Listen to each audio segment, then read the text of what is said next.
in the pot. And I'm going to put in enough water to make it similar to wet sand. So I've got a little water here. Does it really matter how much water you put in? It doesn't really matter, you know, because what's going to happen is I'm going to cook this water out. So the sugar won't actually get above 212 degrees until the water is pretty much gone. The water is just to slow the process down so it doesn't turn into caramel on you.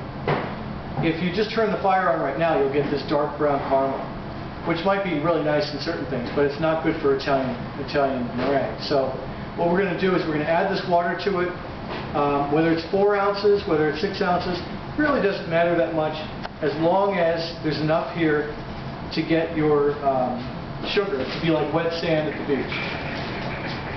Like they say, wet sand at low tide. So what I'm going to do is I'm just kind of mix this up just to make sure any dry spots are moistened. I'm just looking, there's some more dry spots.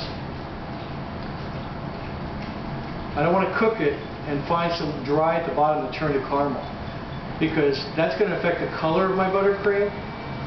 It's also going to affect the flavor of the buttercream. If you're going for caramel, that's one thing, but we don't want an accident to occur. The other thing we're going to do,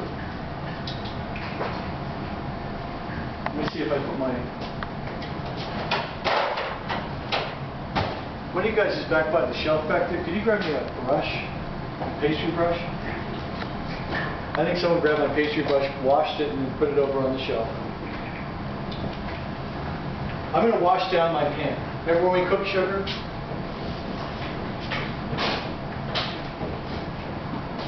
So what I'm going to do here is I'm going to take a little bit of water and put it in this container. I'm going to wash down the side of the pan. I do that because the crystals of sugar that are forming around the side, if any one of them gets loose and falls in, it could cause all this sugar to crystallize. We don't want that to happen. So what we're going to do is just kind of take this wet brush and just wash down the sides, just to get water to carry those crystals down into the pot where we want them, instead of on the sides. And it doesn't matter that a little water, extra water gets in there, because it's going to boil off and it's going to evaporate. So I turn this up to about number 8 or so, moderate flame. The idea here is I want to bring this to a boil. While I'm at it, I don't have any simple syrup at the moment, so I'm going to take this, I got another pound of sugar here. Pound of sugar, pound of water. I'll put that in the other pan. And I'm just going to bring that up to boiling. In the meantime, I've got a little vanilla here too to flavor my simple syrup. And I'm just going to get that going too, because that'll be off to the side. But this is what I'm really concerned about. I want to make sure this gets up to 240. But before it gets there, when it gets to about 230, I'm going to go over here and turn on the switch. When I do that, it's going to get these whipping, start getting that foam going, so that when I go to pour in my hot sugar, I'll be able to have nice foam going without it being over whipped.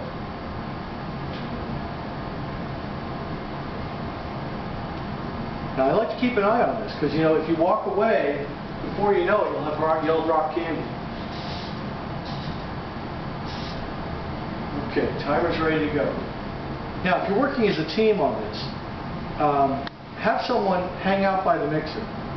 I recommend that. You know, let's say team 1 here. You know, let's say Hannah's hanging out by the mixer with her hand on the switch, and then another person on her team, let's say Elizabeth's over by the stove. She's doing the sugar, and she can call over to Hannah, or she can just, you know, let her know, turn on the switch, because when it gets to 230, Hannah needs to know that it's time to turn on the eggs, get those started whipping, and then when Elizabeth's ready, she can come over with the hot sugar and be ready to pour it in, and everything will be timed correctly. It's a little trickier, but it's well worth it. I'll tell you, the end result of Italian buttercream is so superior. to other forms of buttercream that I'm willing to go through the extra work it takes to make it. Is there actually any difference between the Italian and the Swiss and the taste at all? No, not really. The only difference would be in texture, because and the only reason for that is because the sugar gets so fully cooked and fully dissolved when it's going through this stage right now. Swiss is reliant on the hope that you will, when you're mixing your eggs and sugar together in the pot, that you'll actually mix it enough to get the sugar to fully dissolve. That happens most of the time, but not all the time. With Italian, it always happens. You always get fully dissolved sugar. So that's really, when it really comes down to it, you can see the ingredients are identical, with the exception of that water. Everything else is identical. So they really should taste the same. But it just comes down to a little bit of texture difference. Some people were noting this morning that the Italian meringue, just the meringue, was so much smoother looking and satiny looking than it was when we did Swiss. And I think sometimes you get better volume with the Italian meringue than you do with the Swiss meringue. But I think that still depends on you. It depends on how well you're able to whip it. Do you heat it completely?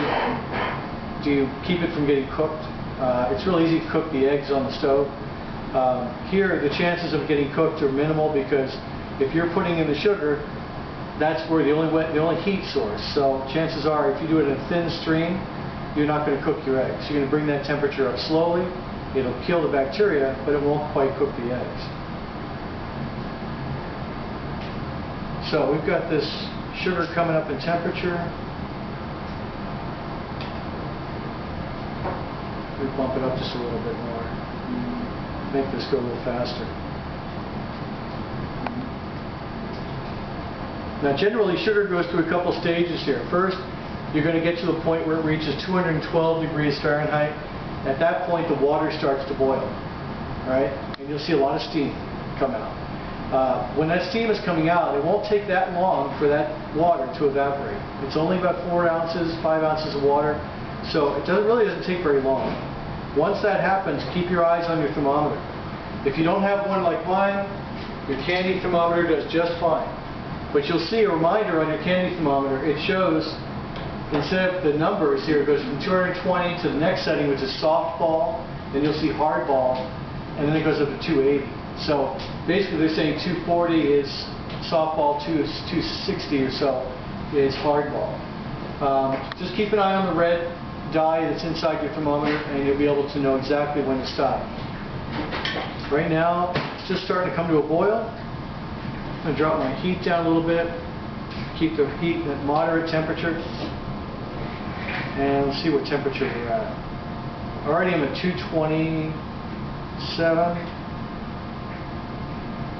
226.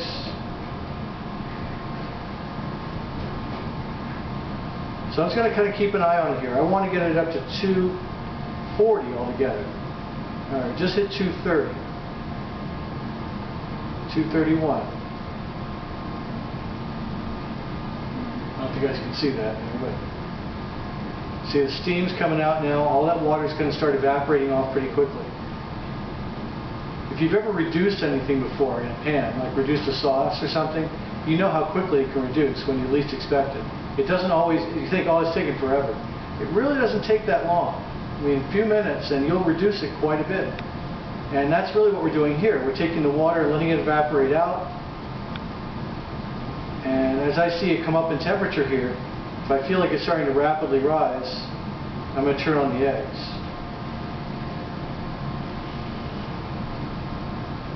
I'm at 232 and it's holding right now. We're at 233.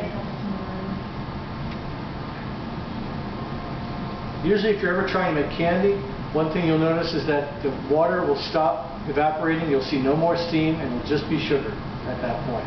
This happens quite a bit when you're making candy. And when you're getting above 240, getting into that stage where it's going to be more like hardball. Hardball stage is a really great stage for a good firm caramel. For a lot of types of fudge, we'll ask for that, 260 degrees Fahrenheit. All right, we're getting around 235